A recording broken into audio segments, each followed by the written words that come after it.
bahwa kami dari pemerintah daerah memutuskan bahwa bangunan gedung yang difungsikan sebagai tempat ibadah JAI dihentikan secara tetap dan kami selaku umat muslim Kalimantan Barat menolak dengan tegas aliran sesat yang bernama Ahmadiyah.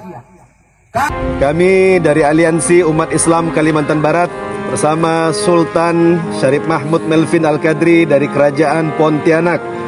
Pada hari ini kami mengajak seluruh umat Islam yang berada di kota Pontianak yang berada dapat dilakukan penghentian sementara, penghentian tetap, atau juga pembongkaran.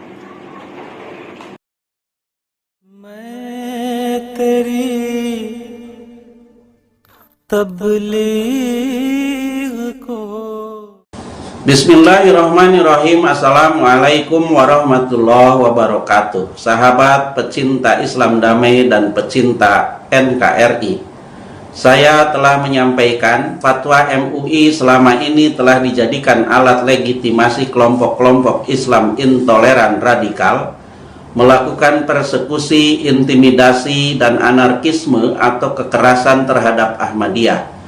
Saya juga telah menyampaikan MUI tidak pernah tabayun terhadap Ahmadiyah sebelum menjatuhkan fatwa sesatnya, baik fatwa 1980 maupun fatwa 2005. Fatwa MUI 2005, Ahmadiyah berada di luar Islam, sesat dan menyesatkan, serta orang yang mengikutinya adalah murtad atau keluar dari Islam, diputuskan setelah MUI melakukan studi kepustakaan atas karya Hadrat Mirza Ghulam Ahmad. Itu pun MUI memahami karya-karya Hadrat Mirza Ghulam Ahmad menurut cara paham MUI, bukan menurut cara paham Hadrat Mirza Ghulam Ahmad pendiri Ahmadiyah. Implikasinya Ahmadiyah ada dua versi, ada Ahmadiyah versi MUI dan ada Ahmadiyah versi Ahmadiyah. Seperti apakah Ahmadiyah versi MUI dan Ahmadiyah versi Ahmadiyah itu? Anda mungkin sudah tidak sabar mendengarnya. Mari kita bahas bersama-sama.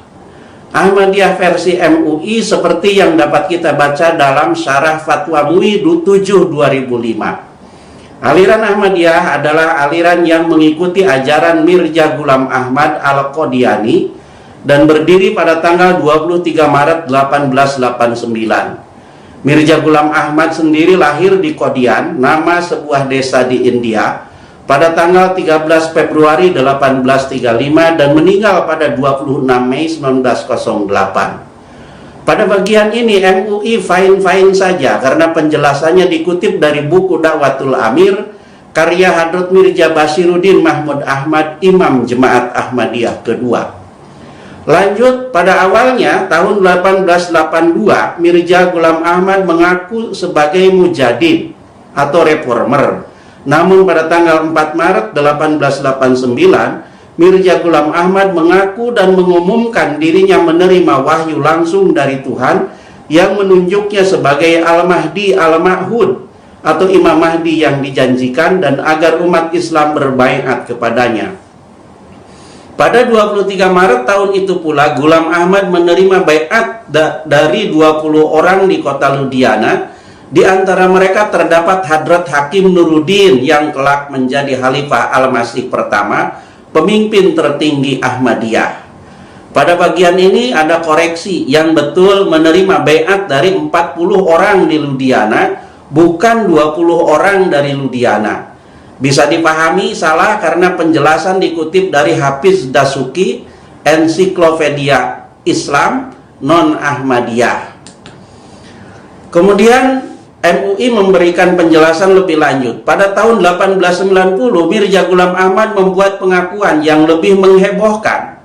Ia mengatakan selain sebagai Al-Mahdi, ia juga mengaku mendapat wahyu dari Allah Subhanahu wa Ta'ala yang menyatakan bahwa Nabi Isa yang dipercaya umat Islam dan umat Kristen bersemayam di langit sebenarnya telah wafat.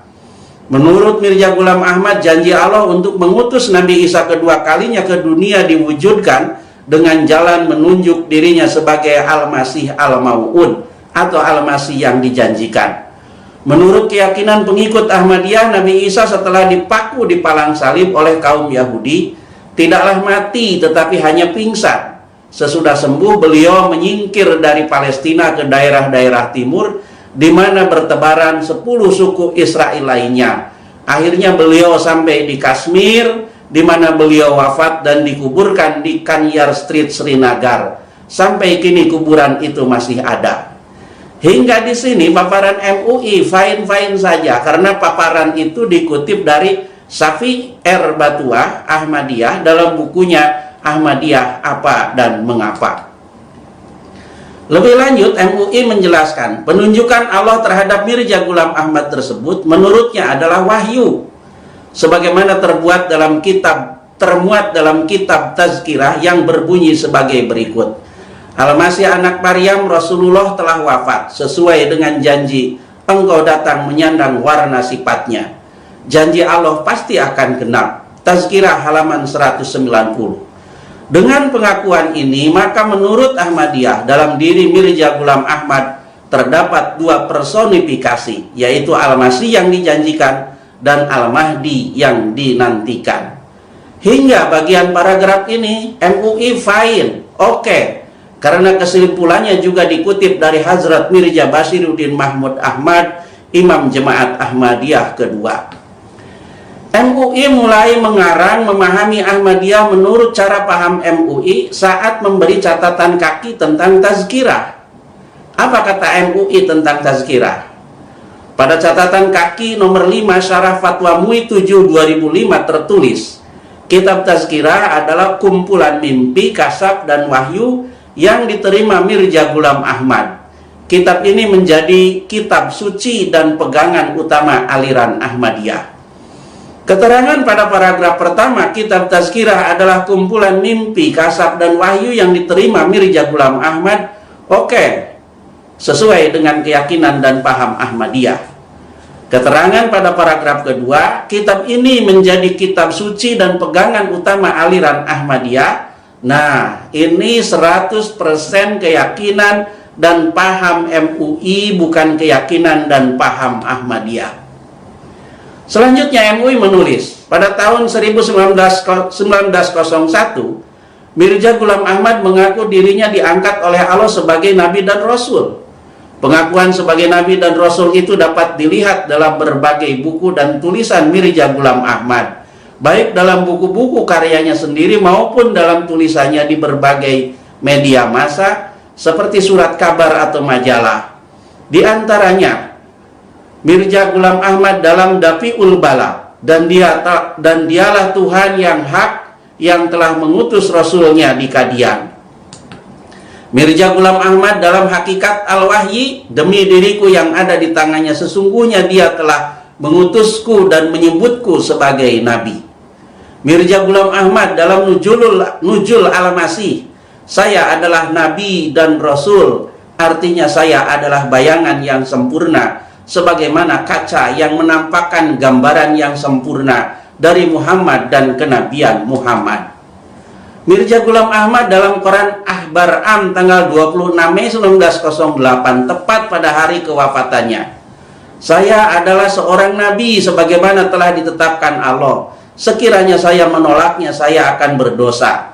Jika Allah menyebutku nabi, maka bagaimana mungkin aku menolaknya? Dan saya akan tetap meyakini ini hingga saya meninggal dunia. Mulai dari sini MUI memahami pernyataan-pernyataan dan pengakuan Hadrat Mirza Ghulam Ahmad, pendiri Ahmadiyah, menurut cara paham MUI. Pengakuan Hadrat Mirza Ghulam Ahmad sebagai nabi dipahami MUI sebagai nabi yang berdiri sendiri, mustakil, independen, terpisah dari Islam dan Nabi Muhammad SAW, punya kitab suci sendiri, kalimat syahadat sendiri, dan kiblat sendiri, seperti para nabi sebelum Nabi Muhammad SAW.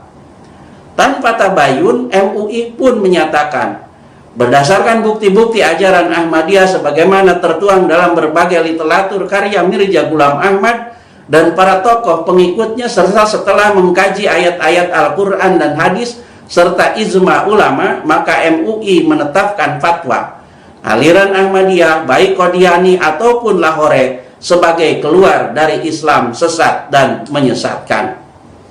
Fatwa MUI kemudian diikuti dengan narasi Ahmadiyah tidak meyakini Nabi Muhammad SAW sebagai khotaman nabiyyin atau nabi terakhir. Ahmadiyah punya nabi baru ke-26 bernama Mirza Ghulam Ahmad. Ahmadiyah punya kalimat syahadat baru 3 kalimat bukan 2 kalimat. Ahmadiyah punya kitab suci baru bernama Tazkirah. Ahmadiyah punya kiblat baru Kadian India bukan Mekah Al-Mukarramah. Fatwa dan narasi MUI ini berhasil membentuk opini publik tanah air. Siapapun dan kapanpun, mungkin juga termasuk Anda, mendengar nama Ahmadiyah, maka asosiasinya langsung tertuju kepada aliran sesat, bukan Islam, tidak mengaku Nabi Muhammad SAW sebagai nabi terakhir, punya nabi baru, kitab suci baru, kalimat syahadat baru, dan kiblat baru. Untuk Ahmadiyah yang dinarasikan MUI ini, saya lebih suka menyebutnya sebagai Ahmadiyah versi MUI, karena yang menarasikan dan mempropagandakan Ahmadiyah seperti itu adalah MUI. Fatwa dan narasi MUI ibarat minyak bensin menyiram api. Tidak hanya berhasil membentuk opini publik, Ahmadiyah bukan Islam, sesat dan menyesatkan, tidak mengakui Nabi Muhammad sebagai khotamun nabiyyin atau nabi terakhir, punya nabi baru, kalimat syahadat baru, kitab suci baru, dan kiblat baru, tetapi juga berhasil membakar emosi dan sikap antipati umat Islam terhadap Ahmadiyah. Dari kawula hingga raja, dari awam hingga ulama, dari rakyat hingga pejabat, seperti yang kita lihat dalam rekaman video di muka tadi. Maka, tak heran, sejak fatwa MUI 2005, eskalasi penentangan terhadap Ahmadiyah tak pernah kunjung reda, tetapi justru terus meningkat.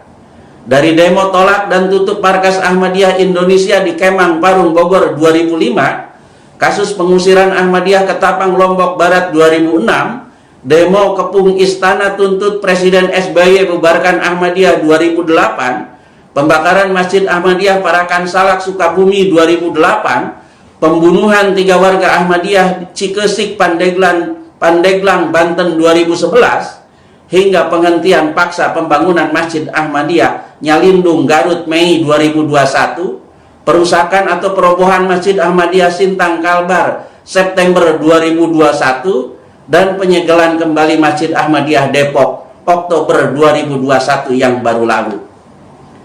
Benar, Hadrat Mirza Ghulam Ahmad, pendiri Ahmadiyah, memproklamirkan diri sebagai nabi, sebagaimana pernyataannya dikutip MUI. Tetapi Hadrat Mirza Ghulam Ahmad menolak disebut nabi dalam arti seperti yang dipahami MUI, yakni sebagai nabi yang berdiri sendiri, mustakil, independen, terpisah dari Islam dan Nabi Muhammad SAW, punya kitab suci sendiri, kalimat syahadat sendiri, dan kiblat sendiri. Mari kita simak bersama-sama pernyataan dan pengakuan Hadrat Mirza Ghulam Ahmad. Tuduhan yang dilemparkan kepada saya ialah bentuk kenabian yang saya akui buat diri saya, menyebabkan saya keluar dari Islam. Dengan perkataan lain, saya dituduh mempercayai saya adalah nabi yang berdiri sendiri, seorang nabi yang tak perlu mengikuti Al-Quran suci, dan kalimat saya lain dan kiblat saya berubah. Juga saya disangkakan menghapus syariat dan memutuskan tali kesetiaan kepada Nabi Muhammad. Tuduhan itu sama sekali palsu. Sesuatu pengakuan kenabian seperti itu adalah kufur. Ini jelas. Bukan hanya kini, tetapi dari sejak permulaan sekali saya selalu mengemukakan dalam buku-buku saya. Saya tidak mengakui kenabian seperti itu untuk saya. Itu sama sekali adalah tuduhan kosong dan suatu cercaan terhadap saya. Keadaan sebenarnya hanyalah ini. Bila saya menyebutkan diri saya seorang nabi, saya maksudkan hanya bahwa Allah berbicara dengan saya, dan dia bercakap-cakap dengan saya, dan menerima pengabdian saya, dan mewahyukan kepada saya hal-hal gaib, dan membukakan kepada saya rahasia-rahasia yang berhubungan dengan masa datang, dan yang tidak akan dia bukakan kepada seseorang yang tidak dia cintai dan dekat kepadanya. Sesungguhnya dia mengangkat saya sebagai nabi dalam arti itu. Ini di dalam kitab Ahbari Am 26 Mei 1908. Pendiri Ahmadiyah tidak hanya menolak disebut nabi yang berdiri sendiri, terpisah dari Islam dan Nabi Muhammad SAW, tetapi juga beliau mencela orang yang mengaku jadi nabi seperti itu.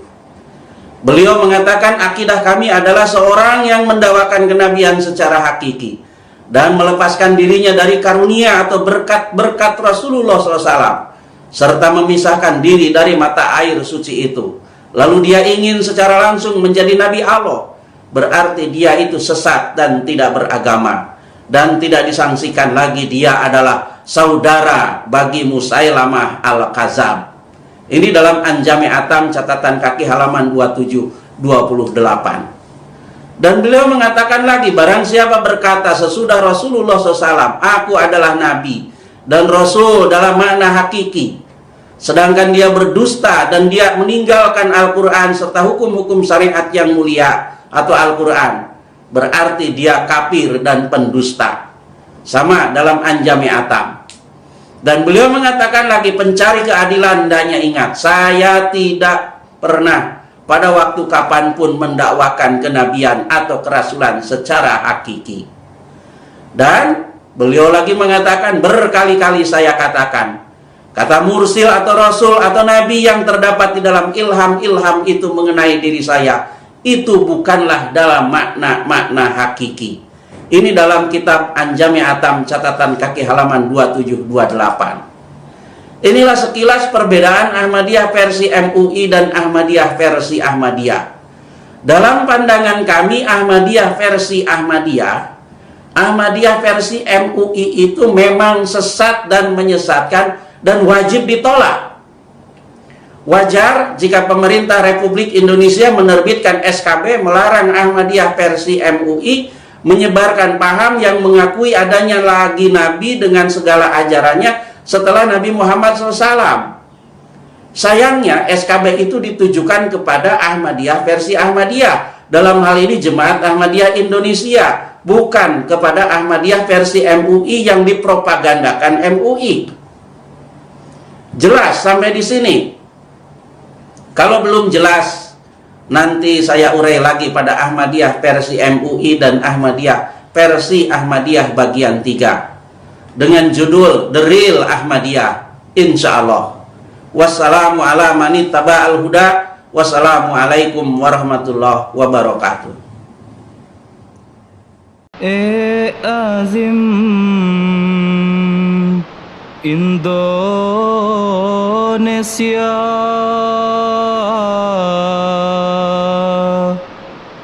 jayalah